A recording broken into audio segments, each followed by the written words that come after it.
Hello दोस्तों, आप सभी को सक्सेस योर स्टडी चैनल को स्वागत है। आज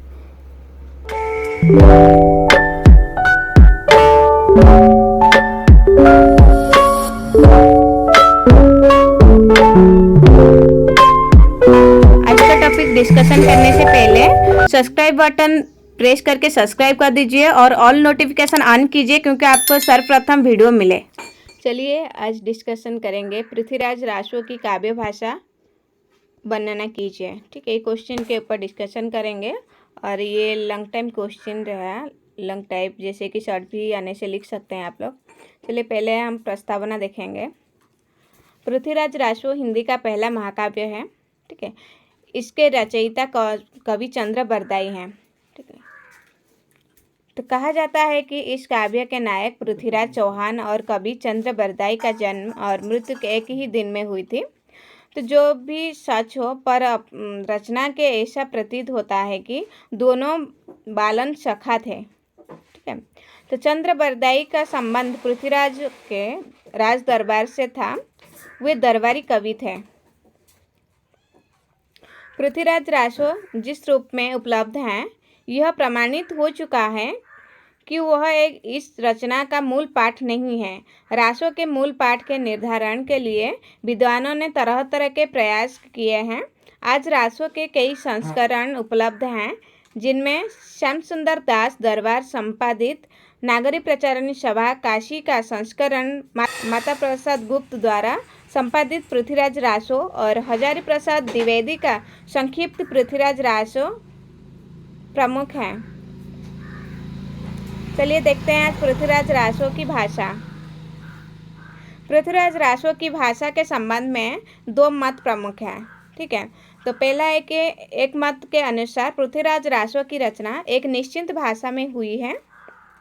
विद्वानों के दो वर्ग हैं। एक वर्ग डिंगल को रासो की काव्य भाषा मानते हैं, तो दूसरा वर्ग पिंगल को। ठीक है, तो अधिक बल पिंगल पर ही दिया गया है। अपभ्रंश के बाद पश्चिमी भारत में दो मुख्य भाषाएं प्रचलित हुई।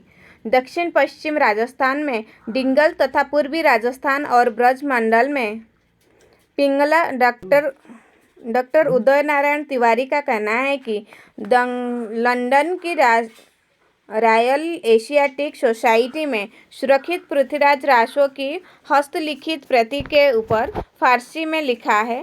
चंद बरदाई लिखित पिंगल भाषा में पृथ्वीराज का इतिहास। ठीक है, तो अनुश्रुति की पुष्टि फारसी विद्वानों गारसात ताशी ने भी की है। ठीक है, तो दूसरे मत के अनुसार चंद्र बरदाई उन्मुक्त प्रकृति के कवि थे और उन्होंने छंद योजना और भाषा के प्रयोग में उन्मुक्त दृष्टि अपनाई। इसी उन्मुक्त दृष्टि के कारण रासो की भाषा में कई भाषाओं के शब्द आ गए हैं। ठीक है, तो विकसनशील महाकाव्य होने के कारण भी उसमें भाषा के स्तर भेद स्वभावतः आ गए हैं। इसी कारण विडंबना ने रासो की भाषा को पंचमेल या खिचड़ी भाषा कहा है। तो अपने मत की पुष्टि के लिए ये विद्वान चंद के इस पंक्ति को उद्धृत करते हैं। षड्भाषा पुराणी च कुरानंद च कथितम मया। चंद की इस उक्ति में 6 भाषाओं की ओर संकेत है: संस्कृत, प्राकृत, अपभ्रंश, पैशाची, मागधी और सौरसेनी। इन भाषाओं के अतिरिक्त प्राचीन राजस्थानी, गुजराती, पंजाबी आदि भारतीय आर्य भाषाओं के तथा अरबी, फारसी और तुर्की जैसी विदेशी भाषाओं के शब्द भी मिलता हैं। तो इसमें देशज शब्दों की संख्या भी पर्याप्त है। ठीक है, तो कई भी कार्य एक निश्चित भाषा में लिखा जाता है। कोई कभी अपनी रचना को भाषाओं का अजायब घर नहीं बनाना चाहता। उसमें शैली भेद तो हो सकता है पर भाषा भेद नहीं। अतः रासो की भाषा खिचड़ी भाषा न होकर एक सुनिश्चित भाषा है और वह है पिंगल। पृथ्वीराज रासो को पिंगल की कृति मानते हुए भी विद्वानों के सम्मुख यह आरोप आड़े आते हैं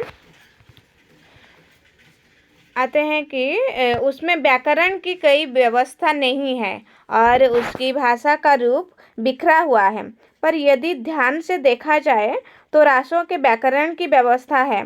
यदि उसमें थोड़ी बहुत कमजोरी है भी तो हमें यह ध्यान रखना चाहिए कि रासो काव्य ग्रंथ है, व्याकरण ग्रंथ नहीं। जब गोस्वामी तुलसीदास के धर्म ग्रंथ की तरह पूज्य रामचरितमानस में भी एक शब्द के अनेक रूप मिलते हैं, तो मौलिक परंपरा में रूपांतरित इस राज प्रशस्ति मूलक रचना में शब्द रूपों की किंचित अव्यवस्था स्वाभाविक ही है।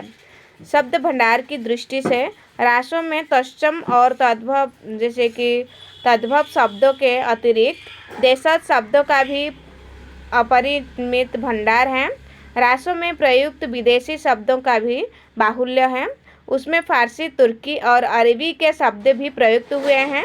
हिंदी इतर भारतीय भाषाओं में पंजाबी के शब्द भी खुलकर प्रयुक्त हुए हैं।